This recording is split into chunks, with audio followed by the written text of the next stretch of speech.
What's up YouTube? It's me, Jess, and I'm an opera singer. Today's video is the winner of my performance analysis giveaway, and congratulations to Bora, who has chosen Madison Beer singing Reckless. Let's go.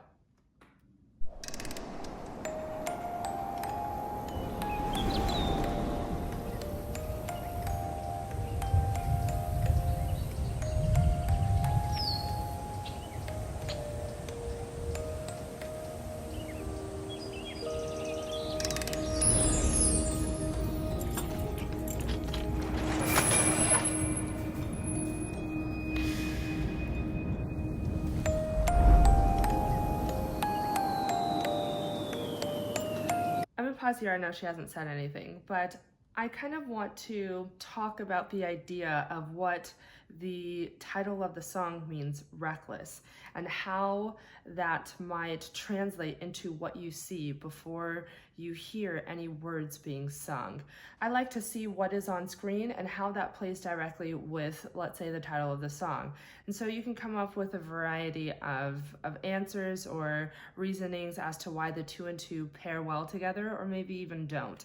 But in the beginning, you had this scene where it's panning up close to the window and you see Madison Beer in this like glittery gold, very pretty, delicate and intricate trinket. It just seems like she's locked up, right? Then this magical key appears and opens the door and lets her out. I can see how the idea of recklessness can be paired with this imagery, you know, being locked inside, let's say this essentially cage within this house that you kind of seem trapped in. What is something that could happen to someone who's been in this position? Someone who's been in a position where they've been caged, locked up, and now the world has been open to them to this whole idea of freedom. You see an entire world outside of this house that maybe she hasn't even explored yet. My mind is already kind of trying to put together the scenery as well as the words to the song, or the one word we get from the song in the title, Reckless.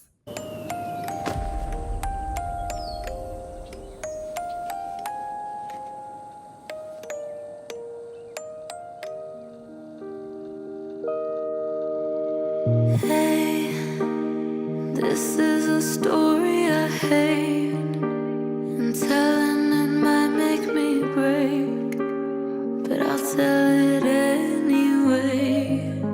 Oh, we're pausing. We are pausing. Is it me, or is there a very strong similarity between the harmonies and even the melodic line? Similarity to this and Billie Eilish's My Future. I may be totally wrong, but something about the sound reminds me of that sound from Billie Eilish. This is what I'm gonna do. I'm gonna go off camera and figure out the chords from both songs and see how similar they are within the harmony and as well as the melody. Be right back. Okay, so I've taken some time to look at the similarities between the chord progressions in both songs, and my God, are they strikingly similar. One, they're strikingly similar in the sense that they start in the same key of E flat major and use the key of E flat major and turning it into a dominant chord with a seventh and playing around with a major seventh and minor seventh of that chord, and then resolving it to the 4 of the chord in that key. The differences are just where the chords are placed within, let's say, the bar and the stresses of the phrases. That's kind of only the difference. So this song by Madison Beer starts in the key of E flat major. Sorry if I'm looking away, I'm looking at the chords. So this is how it starts. E flat. Hey, this is a story I hate, but and telling it might make me break, but I'll tell it anyway. So this last chord that we just ended on is A flat major. A flat major and E flat major is the 4 chord, right? So that is how this goes. You're going from the 1 E flat major, playing around with a dominant chord, E flat dominant chord with a major 7th, and then lowering that dominance, the 7th of the chord, by a half step, creating a still dominant effect, but with a minor 7th, and then that finally resolves to a 4 chord, the A flat major chord in the key of E flat major. Now, Billie Eilish's song, My Future, starts in E flat as well, but the difference is instead of using just the 1 chord, a straight up E flat major triad, Billie Eilish starts off with a dominant chord, which is the 2nd chord in Madison Beer's song. Billie Eilish chooses to give more of a crunch factor by adding a major 7th to that chord. I can't seem to focus. The literal exact same chord as Madison Beer's chord on the word hate. Hey, this is a story I hate. This chord is the chord that Billie Eilish chose to start her song on. Billie Eilish also takes that chord and making that major 7th, lowering it by a half step to now a dominant chord still, but with a major 7th on the top, and then that resolves to a 4 chord, just like Madison's song does as well. So the only difference is Madison Beer is taking the simplified chords of 1 and 4, E flat major and A flat major, and leaving it alone as a triad. Billie Eilish is taking those same chords, E flat and A flat major, but adding a dominant on top, which gives a more crunchy and fuller sound. It's crazy how starkly similar the two songs are. I'm not gonna say anything about it, but just pointing that out. Okay, we're gonna keep going. Hey, this is a story I hate, and telling it might make me break, but I'll tell it anyway.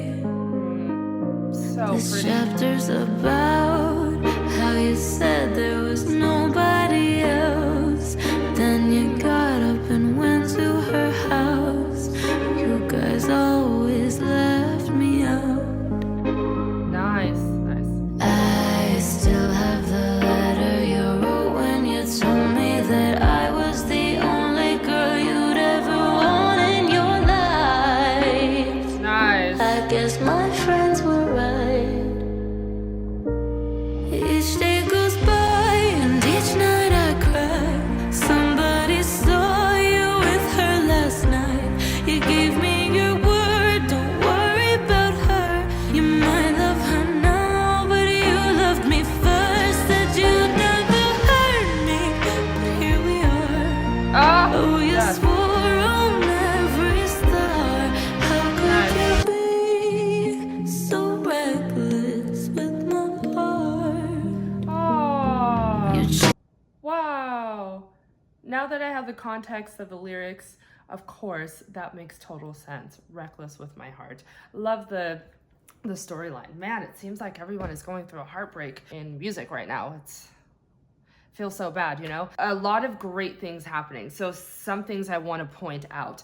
One, I really like the added effort in the editing. So I like how as she was walking on this giant stack of books, you can actually see the lyrics to her song written on the book, as well as the title of the song at the top of the page. I thought that was a nice touch. Something, you know, that can easily be overlooked. Someone could have just wrote random words on the book just to make it look like a book. But to add that was a nice touch. Secondly, I also really like the prominence of the diegetic sounds at the forefront when the video first started. So diegetic sounds are sounds that are implied within the screen. So she was walking around in some sort of a very foresty green type of atmosphere, and you heard birds chirping. I think you also also heard the wind blowing, just very natural sounds that really came at the forefront of the overall sound before she started singing. Love those touches.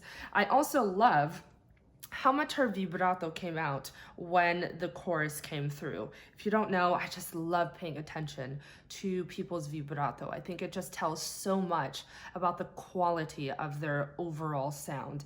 And her sound is very, very beautiful. Each day goes by and each night I cry. Somebody saw you with her last night. I also want to compliment her on the final consonances. I don't know if you saw me go, yes, it was, I think it was the word out. You guys always left me out. She kind of stopped the sound a little bit and then gave us that final T, and she's doing that pretty consistently. There's just something so satisfying about getting those final consonances in words. I will never get tired of complimenting someone on pronunciation. Oh yes, there was a beautiful part in the harmony and the melody, the part where she was walking up the ladder and there was just a gradual upward stepwise motion. I still have the letter you wrote when you told me that I was the only girl you'd ever want in your life. The small movements within the harmonic progression as well as her melodic line makes for an overall sad tone, and also an idea of maybe even hope. If you're gradually moving up, maybe you're being hopeful towards something, and then to kind of move down by a half step within the melodic line kind of gives this just overall sad tone. So I just like the overall quality of the song. It's really good.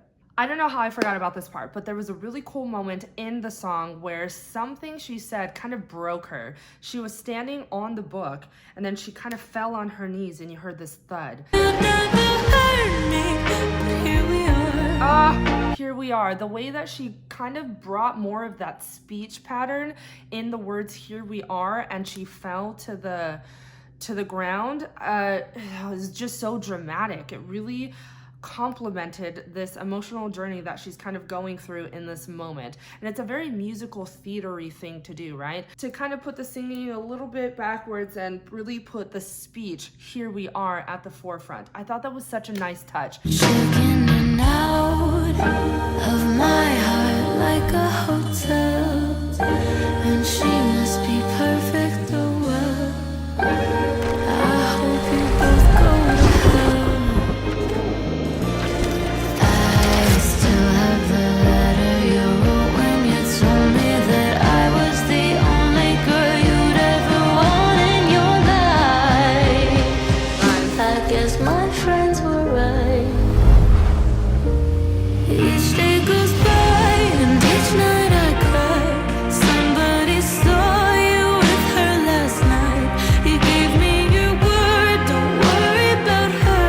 You might love her now, but you loved me first. Said you'd never hurt me, but here we are. Oh, you swore on every star. How could you be so reckless with my heart?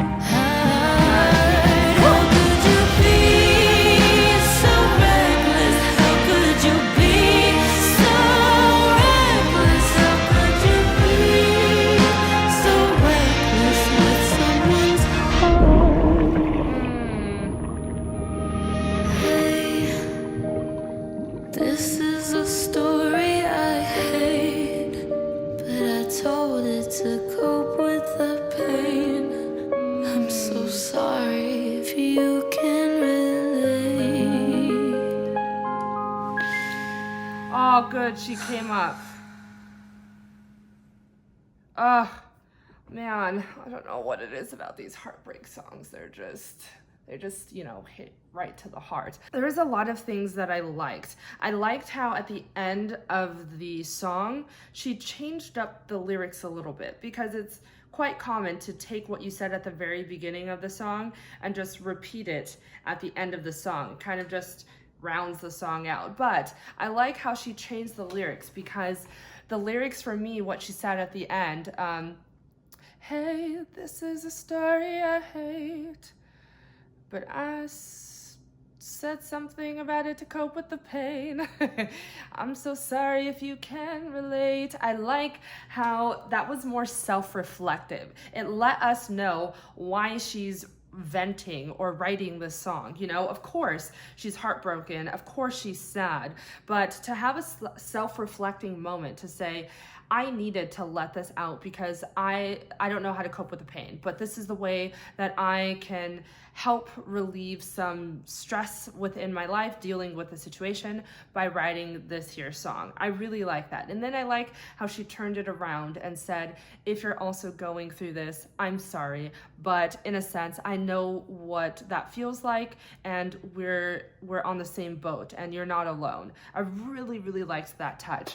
The only thing I would say post-production wise, and maybe this is me just being a little bit picky, I kind of wish the vocals were more at the forefront and all of the instrumentation was just a little bit less. I felt like as the song modulated up and we were at that climactic moment, I kind of felt like her voice was drowned out in all of the instrumentation.